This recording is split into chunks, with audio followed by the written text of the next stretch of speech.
In the ongoing investigation into the assassination attempt on former President Donald Trump, law enforcement sources familiar with the federal investigation say the gunman flew a drone over a field next to the grounds where Trump's Butler, Pennsylvania rally was held on July 13th. Meanwhile, Homeland Security Secretary Alejandro Mayorkas announced a bipartisan panel of experts that will conduct a 45-day independent review of the actions taken by the Secret Service and local police before, during, and after the shooting.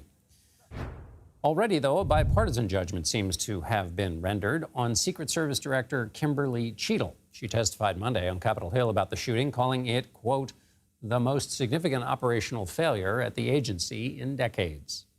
The assassination attempt of former President Donald Trump on July 13th is the most significant operational failure of the Secret Service in decades.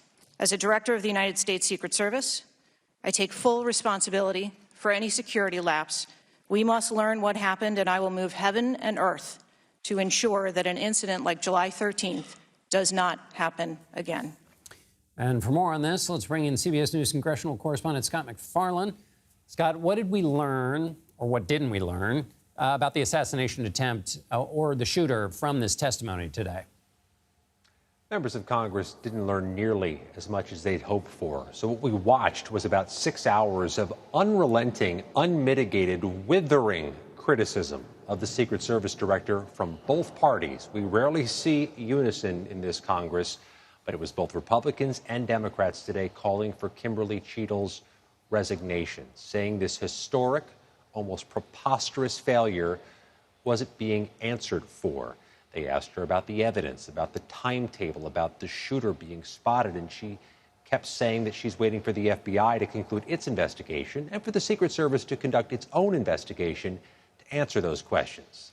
That was not a satisfying response for this House Oversight Committee. There were a few threads we noticed that were new.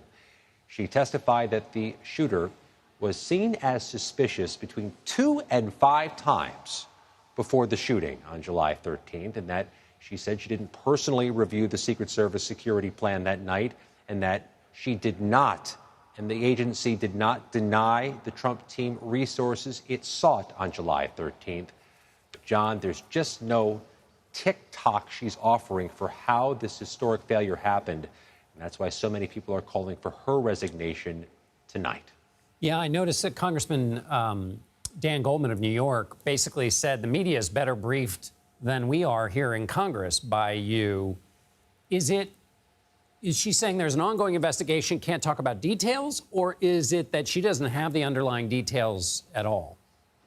It seemed to be more the former, that there are things she knows about what was found on the roof of that building used by the shooter, what was found in the review of the shooter before the shooting, but that she can't offer up because there's ongoing investigations. But to be clear, John, there are ongoing investigations. Yeah. The FBI is leading the review of the crime and the crime scene. There are inspectors general, those internal government watchdogs, conducting investigations too. Congress is keen on setting up a panel. The Homeland Security Secretary is setting up a panel. The Secret Service has its own internal investigation, which she told members today, John, will take about 2 months to complete. The response to that from most members of this panel, that 2 months is unacceptably slow for a review of something this important. And I want to grab something you said earlier that I don't want to slip by, which is that over the weekend there were these reports that surfaced that the Trump team had requested extra security for this event, and the request was denied. Remind me again exactly of what she said in response to that. Yeah, she answered it in 2 different ways. She said no requests for this event were rejected, but that the Secret Service does reject other requests for other protectees events, but that rejections don't mean that things are unsafe. This is something that Congress is going to continue to pull on. The House Homeland Security Committee has its own hearing tomorrow. She won't be testifying, but they're trying to dig some new ground. And what else were lawmakers anxious to hear about that she had no answers for?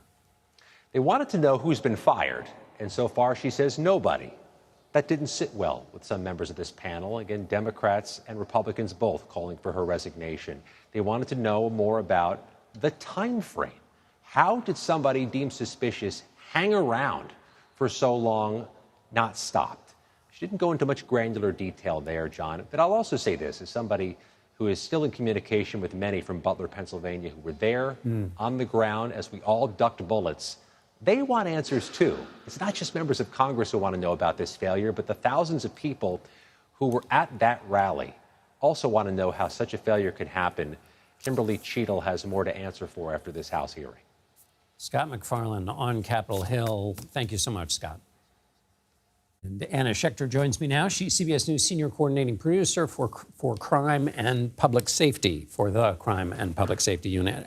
Anna, the secretary said, or the director, excuse me, said that it wasn't clear whether the failure in the assassination was a failure of planning or communication. What does that mean?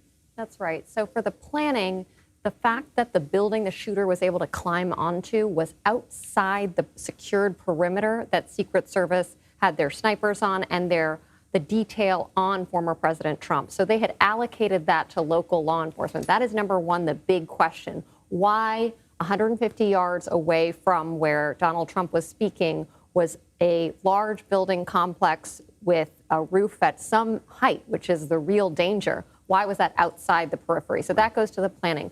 In terms of the communication, local law enforcement generally are on a different frequency with Secret Service. So you have them communicating on a radio line, but Secret Service can't hear that. The state police were transmitting information that they gleaned from local police to the actual Secret Service detail and the snipers. And so they're looking at right now the breakdown in communication. Why was it that the local law enforcement who were concerned about a suspicious person as early as around 5:14 p.m. when a local sniper actually snapped a photo of the shooter, why was that not transmitted up to Secret Service?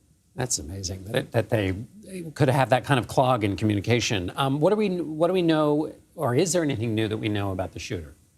Well, the FBI is combing through 3 USB drives, a laptop. I think we have a graphic to show what was recovered from his house, a secondary cell phone. So that's a lot of data to go through. And we haven't really learned that much about him since last Wednesday when we got all of this great information out of a call that Secret Service and FBI gave to lawmakers. What we do know, we learned over the weekend, is the drone was flown. So he had gone previously and cased the rally site. We know he flew a drone, and we're piecing together that timeline. We know he went to Home Depot, he bought the ladder. Clearly, a lot of planning went into this. In terms of motive, that is still unclear. But is it getting, and this last question, and I'll bunch it in two. A, are we going to get another update from the FBI to lawmakers where we might get more information by connection? And then also on that motive question, do they seem to be getting closer or further away from the initial evidence-free claim that this was a political action? I'll answer the second one first. They seem to be getting closer to this idea that he was a lone wolf who was going for maximum impact. So to go down in a blaze of glory instead of a specific political ideology that he hated Donald Trump and was going after him specifically.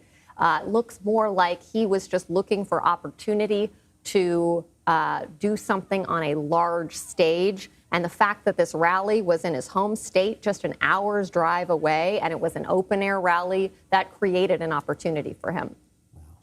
Well, Anna, thank you so much. It's fascinating. Thank you so much.